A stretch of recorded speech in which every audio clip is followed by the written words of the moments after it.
اس میں کوئی شک نہیں کہ جو 2 دن پہلے واقعہ ہوا قابل مذمت قابل افسوس، وہ جہاں کہیں بھی ہو جس کے ساتھ بھی ہو قابل افسوس اور قابل مذمت ہی قومیں زندہ قومیں اس کو کہتی ہیں اور اس مگر اس سے کسی ایسے حادثے سے بیانیہ بنانا، ایسے حادثے سے نئی سازش گھڑنا، یہ اس سے بھی زیادہ قابل مذمت ہے۔ آپ یہ دیکھیں کہ ایک واقعہ ہوتا ہے اور اس کے کچھ دیر بعد ملزم جو ہے اس کا ویڈیو بیان آنا، اور اس کے تھوڑی دیر بعد عمران خان کا کچھ لوگوں کو اور اس کے ساتھ ادارے کو نامزد کر دینا، اور پھر اس کے کچھ دیر بعد فواد چودھری اور دیگر لوگوں کا حملہ کے لیے اکسا دینا، حملے کے لیے لوگوں کو اپیلیں کرنا، بدلہ لیں گے اس کے اپیلیں کرنا، بدلہ لیں گے بار بار یہ کہنا، اور 2 صوبوں میں خیبر پختونخوا اور پنجاب حکومت کی سرپرستی میں پھر لوگوں کے گھروں پر حملہ آور ہونا، اور ایک حساس بلڈنگ پر چند لوگوں کا حکومتی سرپرستی میں حملہ آور ہونا، یہ سازش نہیں تو اور اس کو کیا نام دیں گے آپ؟ مگر بدقسمتی یہ ہے کہ یہ سلسلہ پاکستان کو گھیر گھار کے اس نہج تک لے کر آنا اور ان کی سرپرستی کرنے والے جو ہیں یا کرتے آئے جو ہیں، سوچنے کا مقام یہ ہے کہ جب 2011 میں عمران خان کو لانچ کیا گیا، اس وقت سے آج تک پاکستان کے اندر نہ امن، سکون، چین، اتحاد ختم ہو گیا، اور آج بھی پاکستان کے اندر کسی جانب آپ کو امن نظر نہیں آ رہا۔ اس کی وجہ کیا ہے؟ آپ یہ دیکھیں، اور میں خاص طور پر جو قومی حکومت کی لیڈرشپ ہے، میں نے گزارش کی ہے کہ آپ دیکھیں کہ اگر اداروں کو، ریاستی اداروں کے خلاف شہباز گل اور اعظم سواتی بولیں تو پاکستان کے اندر ایک طوفان برپا ہو جاتا ہے، اور پھر جس طرح فوری طور پر ان کو ریلیف مل جاتا ہے۔ دوست محمد مزاری، سابق ڈپٹی سپیکر، ان کے انتقام کی بھینٹ چڑھے، ابھی تک پنجاب حکومت کی کسٹڈی میں ہیں، کسی نے ذکر کیا اس کا؟ کوئی طوفان اٹھا؟ اگر ایک پارلیمنٹیرین اعظم سواتی پر طوفان اٹھ سکتا ہے جو اداروں کے خلاف بولتا ہے، اور ایک شخص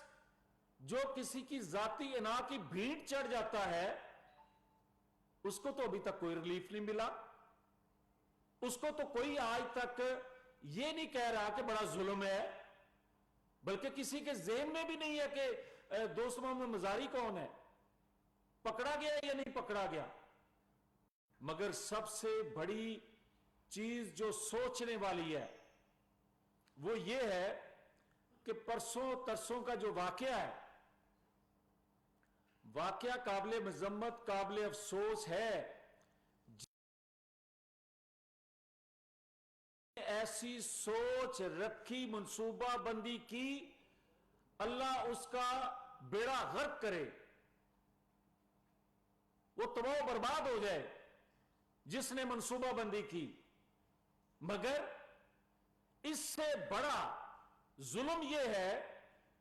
کہ جو جھوٹا الزام کسی پر لگائے وہ ہدایت کے قابل نہیں رہ گیا. پھر جھوٹا الزام لگانے میں کل ایک بات کر رہا تھا تو مجھے لوگوں نے کہا کہ آپ اس کی ہدایت کی بات کر رہے ہو, ہدایت کی نہیں. اگر آپ یہ بات کرتے ہو کہ جس نے منصوبہ بندی کی اس کا بیڑا غرق ہو, تو جس نے جھوٹا الزام لگایا پھر اس کا بھی بیڑا غرق ہو. پھر بات یہ ہے کہ آج یہ کہتا ہے کہ جناب 4 گولیاں لگیں, 4 گولیاں ٹانگ پر لگی ہیں یا نہیں, مگر اس کے ذہن پہ 4, اس کے دماغ پر 4 زخم گولی کی طرح لگے ہیں. وہ یہ ہے کہ پاکستان کے چاروں ستون کو, اداروں کو جس طرح یہ تقسیم کرنے کی منصوبہ بندی کر رہا تھا, وہ منصوبہ بندی فیل ہوئی ہے. آج یہ ہینڈلر ہے کچھ لوگوں کا, جن کا ہے, ان سے کہلواتا ہے کہ عمران خان ہماری ریڈ لائن ہے. تو پھر سنو, 22 کروڑ عوام کی ریڈ لائن ریاست ہے,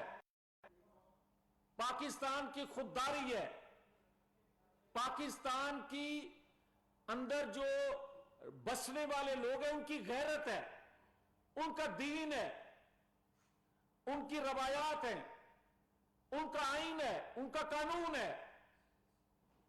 جو تم عبور کرو گے تو کسی طور برداشت نہیں کریں گے. مگر جو یہ تو کہتا ہے کہ جناب میں ایجنسیوں کے اندر اور فوج کے اندر میرے روابط ہیں, یہ سوچنے والی بات ہے, دیکھا جانا چاہیے. یہ بات اس طرح نظر انداز کرنے والی نہیں ہے کہ اگر آج بھی کوئی اس کو لائن دے رہا ہے تو پھر ریاست سے کھیل رہا ہے. اس کا اصل چہرہ باہر آ چکا, اور میں یہ کہوں گا کہ ثاقب نثار ہو یا جسٹس شوکت عزیز ہوں, ایک کنارہ وہ ہے, ایک انتہا وہ ہے. جسٹس شوکت صدیقی انصاف کے لیے کھڑا ہوتے ہیں تو ان کے بچوں کو اغوا تک کی دھمکیاں ملیں, جو سلوک ان کے ساتھ ہوا ان کو انصاف آج تک نہیں ملا. مگر جس ثاقب نثار نے انصاف کو یا انصاف دینے والے اداروں پر جو لوگوں کا عدم اعتماد ہوا, اس کے فیصلوں کی وجہ سے آج تک وہ آزاد پھر رہا ہے.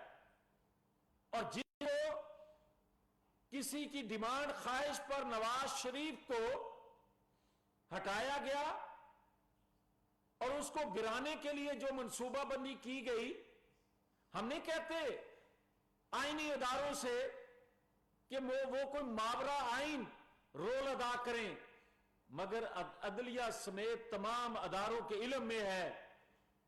کہ نواز شریف کے ساتھ کیا ہوا. پھر یہ 6 ماہ میں جب ہم سن رہے ہیں کہ ہم نیوٹر ہیں اور ہمیں یقین ہے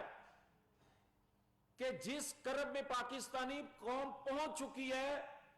اس میں پاکستان کے تمام اداروں میں بیٹھے لوگ, محب وطن لوگ جو ہیں,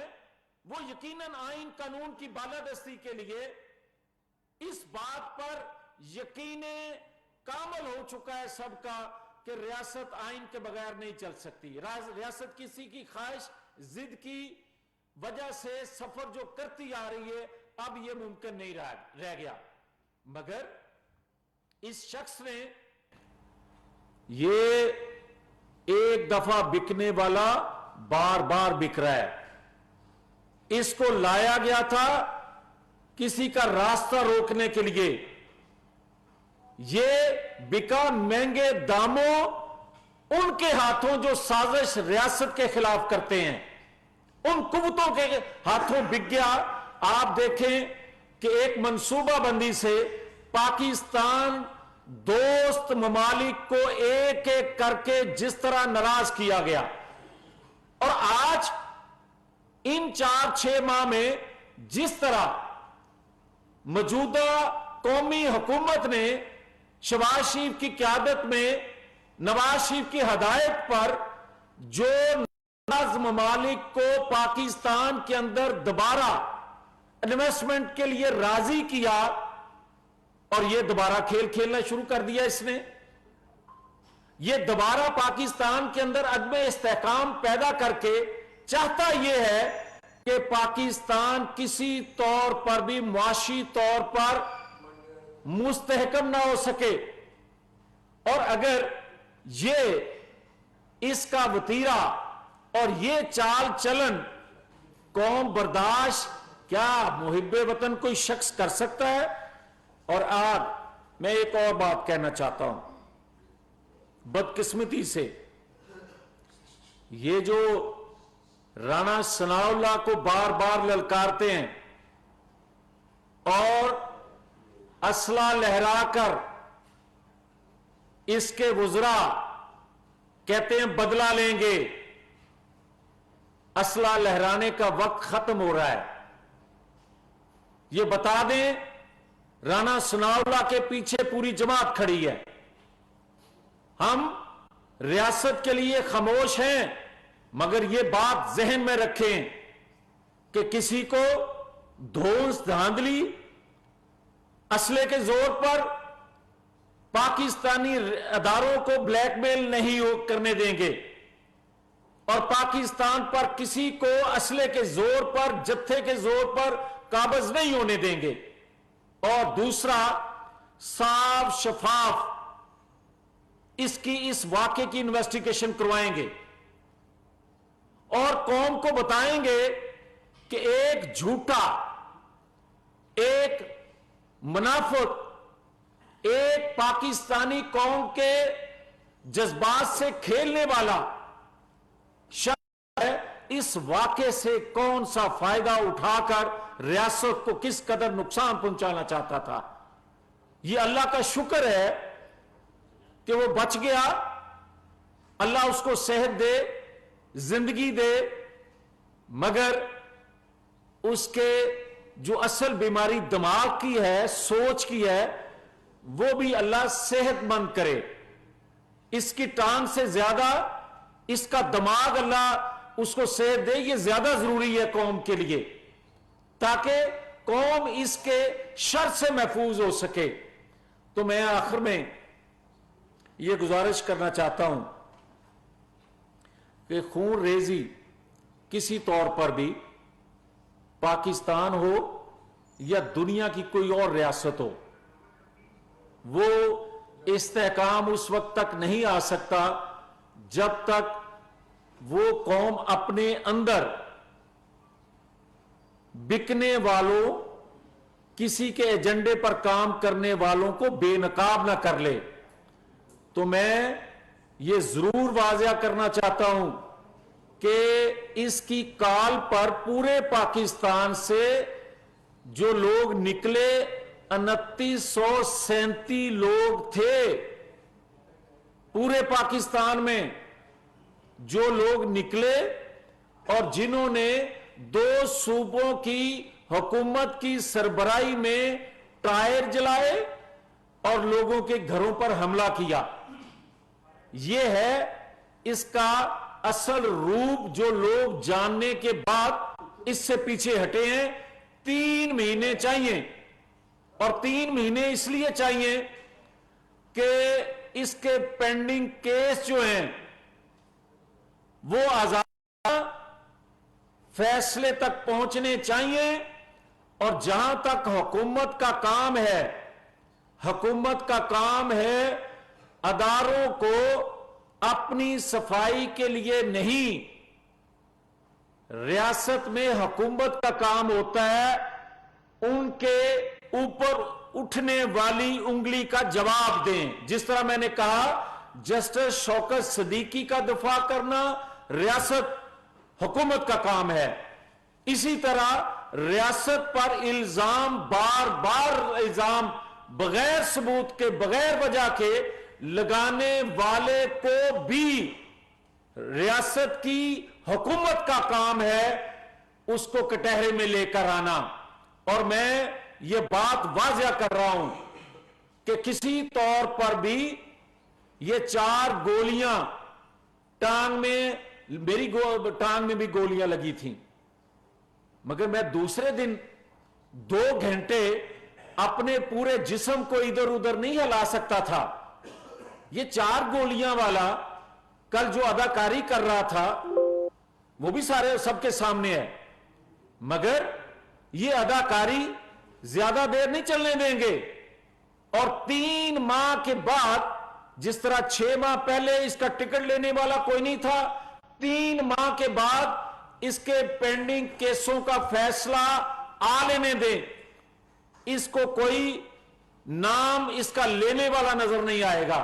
क्योंकि इसका असल चेहरा है कौम से गद्दारी करना। इसका असल चेहरा है रियासतों का जो है वो तकसीम करना। तो मैं यही अर्ज करना चाहता था। हुकूमत और अपोजिशन की ज़बान में कुछ फर्क होना चाहिए, लेकिन हम ये देख रहे हैं कि पिछले कुछ दोनों एक ही तरह की डिक्शन इस्तेमाल करते हैं। अगर और हमने ये भी देखा है कि इमरान खान की जानिब से अदालत पर इल्जामात मुसलसल लगाए जा रहे हैं, पिछले 3 दिन से नाम लेकर लगाए जा रहे हैं और आला तरीन लोगों के, लेकिन हुकूमत खामोश है, कोई कार्रवाई सामने नहीं आ रही। इस हवाले से कुछ बताइए कि एक इतना यह है कि नवाज शरीफ साहब की और शहबाज शरीफ साहब की बात हुई है और मियां नवाज शरीफ ने उनको गो अहेड का सिग्नल दिया है, क्या ऐसा है, या हुकूमत को इमरान खान के खिलाफ सीरियस कार्रवाई डेफिनेशन के हवाले से करने जा रही है? देखें, जो वो बात खुद करता है कि मेरे रुआबत हैं एजेंसियों से, फौज में लोगों से, तो एक तो वो बात वाज़िया होनी चाहिए, कौन को पता होना चाहिए कि कौन ऐसा शख्स है जो अदारों को गालियां देने वाले शख्स से भी आज भी राब्ते में है या उसको लाइन दे रहा है। जहां तक हुकूमत का तल्लक है तो हम अपने अदारों में बैठे लोगों का दिफा, जो आइन कानून के मुताबिक चल रहे हैं, अपनी जान से ज्यादा करेंगे। हम समझते हैं कि अदारों में बैठे लोग इंसाफ देने वाले, रियासत का दिफा करने वाले, मईशत को चलाने वाले और लोगों की मुस्बत ज़हन साजी करने वाले लोगों का दिफा करना रियासत की जिम्मेवारी है, जो हम पूरी करेंगे।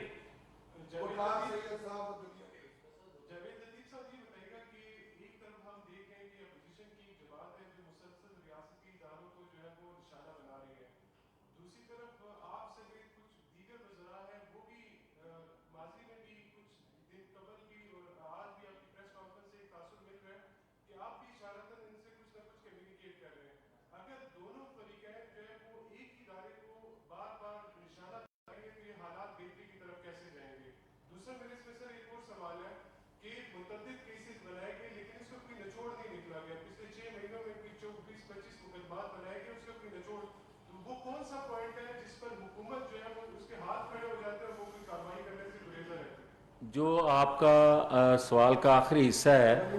पहले मैं वो अर्ज कर लूं। मैंने कहा है कि आप देखें कि शहबाज गिल और आजम सवाती रियासती इदारों के मुतल्लिक क्या बोलते हैं, किस तरह तूफान उठता है, और दोस्त मोहम्मद मजारी इंतकाम का निशाना बनते हैं तो उसके लिए आवाज नहीं उठती। उनको किस तरह रिलीफ मिलता है, और जो इंतकाम का निशाना बनता है उसको अपने दादा के जनाजे पर जाने की इजाजत नहीं मिलती। एक तो ये। दूसरा जो आप बात कर रहे हैं, हम रियासती अदारों में बैठे लोगों का जो रोल होता है, जो इक्का दुक्का लोग आइन से मावरा फैसले करते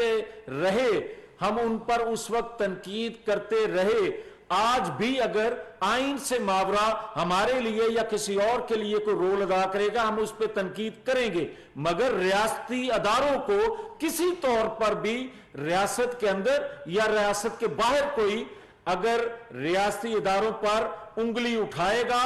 तो वो उंगली पकड़ना हमारी जिम्मेवारी है, और अब वो हम करके दिखाएंगे। अब दूसरा क्वेश्चन जो था कि क्या